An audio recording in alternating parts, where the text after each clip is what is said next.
There are 3 things every guy should be able to do at a certain point in their life: work a washing machine, fry an egg, and barbecue.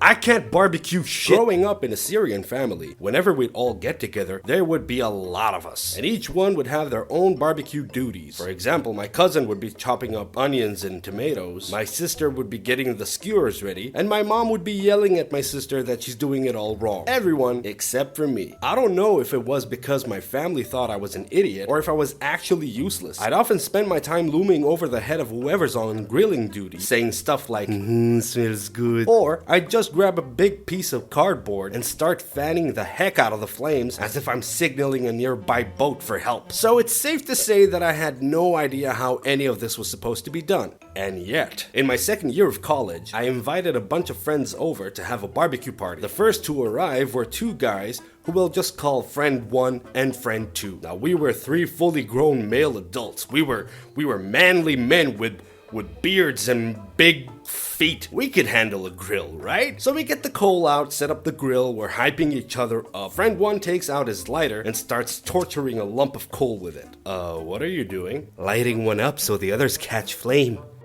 Yeah, turns out none of us knew how to start a fire. The shame that our ancestors must have felt at that moment. Of course, I, being the host, decided to take charge and said, I got this. So I went and got a sock. I placed it under the coal and lit it on fire. That's gotta work, right? Well, friend 1 and friend 2 certainly seemed to think so, the way they were nodding. Now, what I hadn't realized was that the sock was made of polyester. And polyester, for those who don't know, melts. Now we had sock-flavored coal that still needed to burn. By the time we managed to light it on fire, 2 hours had already passed and the rest of the group was already on their way over. As the 3 of us were celebrating fire like a bunch of cavemen, I blurted out, The meat! The meat was still in the freezer. There's no time to defrost it. Stick it in the microwave. When I tell you that the corners were cooked through while the center was still frozen, you know that we had to adapt. Fire makes ice melt.